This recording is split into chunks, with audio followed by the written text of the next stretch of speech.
quando a gente desenvolve Java, com Java a gente constrói o core, que são os serviços, né, a plataforma de serviços, ou seja, quando você quer, por exemplo, salvar uma informação que você cadastrou, seja pelo mobile, seja pelo web, você vai chamar um serviço Java. Então, quando a gente fala de mobile, e a gente for desenvolver usando, por exemplo, a nossa plataforma Java, a gente vai usar os serviços Java para poder acessar através da nossa casquinha mobile, ok? Quando eu falo casquinha mobile, é o seguinte, imagine o seguinte, você vai usar alguma ferramenta para desenvolver o aplicativo que você vai instalar no celular. Essa ferramenta vai acessar os serviços Java. E funciona assim, ou vai acessar serviço Java, ou vai ser serviço feito em outra linguagem.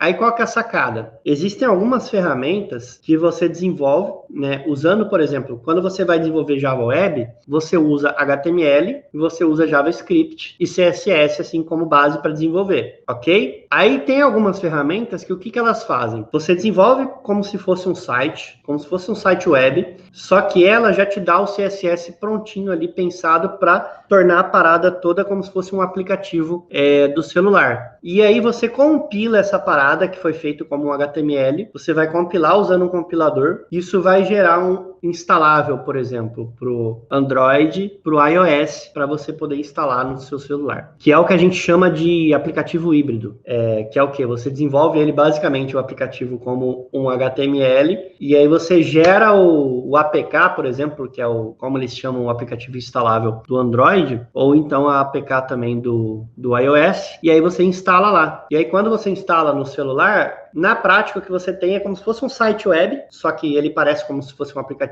no seu celular, e ele está navegando ali e tal, como se fosse páginas web mesmo, e acessando os serviços que estão em Java instalados num servidor, o que o celular vai acessar pela internet, né? E funciona assim. E é claro, aí você vai falar, putz, mas tem como, por exemplo, salvar os dados no celular? Tem também. E a gente usa algumas ferramentas para fazer isso. Por exemplo, existe o Angular, por exemplo, que permite que a gente desenvolva um aplicativo mobile. Você tem o Ionic, por exemplo, que permite você desenvolver um aplicativo mobile. E é tudo que está dentro do pacote de desenvolvimento Java, tá? Isso quando a gente fala de um desenvolvedor Java, ele consegue desenvolver utilizando, por exemplo, essas ferramentas. Como tem, por exemplo, o PhoneGap, tem algumas outras ferramentas também que possibilitam você fazer isso. Mas a base de um aplicativo, da maioria dos aplicativos que são desenvolvidos hoje em dia, o pessoal prefere desenvolver ele híbrido. Então, você desenvolve usando serviços Java, e aí você cria a casquinha que é web, e essas casquinhas usam os seus serviços que estão implementados na linguagem pura Java lá. Ok? Isso assim, a grosso modo. Eu posso falar mais a respeito disso, é claro. Mas já deu para te dar uma visão geral? Por exemplo, se você procurar aí Ionic, escreve Ionic. Essa ferramenta, por exemplo, permite que você desenvolva um aplicativo. Ela já tem os botões, a navegação, o grosso ali de onde ficam as coisas ali do seu aplicativo mobile,